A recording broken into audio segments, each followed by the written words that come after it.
Hello everyone, thank you for what you can do with the audio more. Today is day 7, final day of additional training for the impossible challenges, and just want to mention again this announcement that starting tomorrow, I'm actually going to be doing specific supplemental exercises for the individual muscles that are involved in all three of the impossible push-up, impossible squat, and impossible push-up challenges. That way you can get more of an understanding. This is going to help take you to the next level to where you can progress to your impossible challenges and complete them, or at least get pretty damn close. And once again, don't get discouraged. There are some very elite, very strong people out there, even probably some military individuals, who cannot complete the impossible challenges. That's why they call them the impossible. They are not necessarily impossible per se, but they're so very difficult that only a very few are going to be able to accomplish them. There's going to be some that can accomplish the push-up challenge, but not the other two, or the pull-up challenge, or the squat challenge and whatnot. Like I actually did, I'm pretty sure, like 3 minutes, 8 seconds on the impossible squat. I got really damn close on the pull-up. That was the one I came closest other than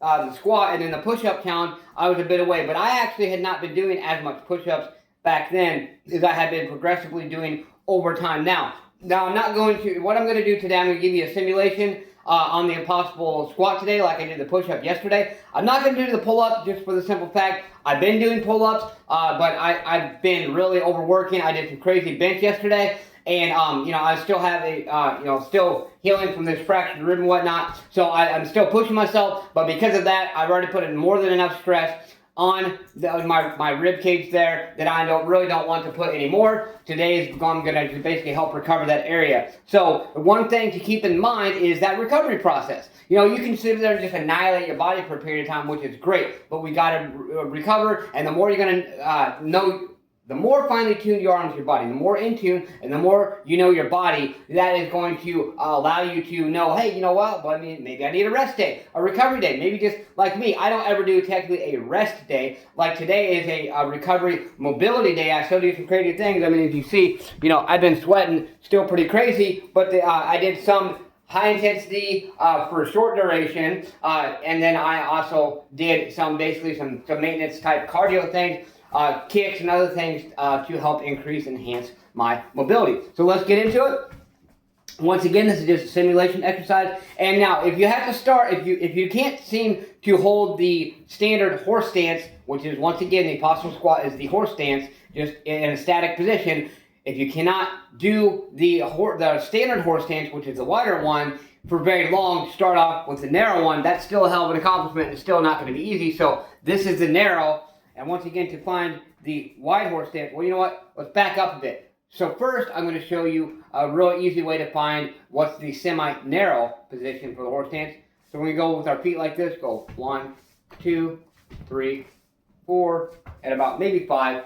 That's the narrow horse stance. Okay, come back in. You're going to go approximately 7, depending on how far you go with this. 1, 2, 3, 4, 5, 6, 7. And yes, you're going to feel it a lot, especially in your iliopsoas or your inner groin area and your outer hip. So let's go ahead and start. Let's go.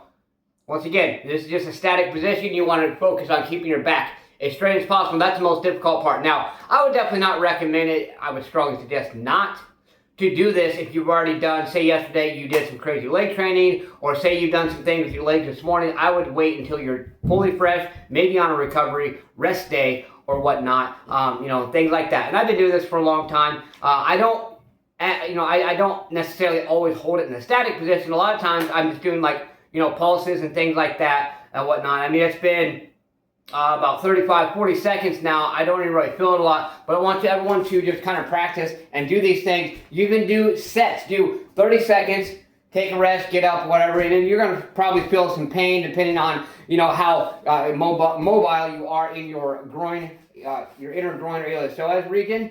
And one thing I want to tell you too, one of the key benefits of the horse stance is the fact that it does stretch out and keep mobile, your iliopsoas, as well as the fascia surrounding that. And your iliopsoas, if those muscles, once again, your inner groin, are tight, there are so many nerve endings surrounding it that, it tightens up and tightens up and tightens up. It can actually start pinching nerves. It can actually cause some pretty crazy shit. Those of you who have not actually read or listened to the audiobook by David Goggins called Can't Hurt Me, there is actually a part in there where he talks about it more in depth. And I would rather you get an idea about it from him because it's a crazy ass story. It's towards the end of the book when he talks about it.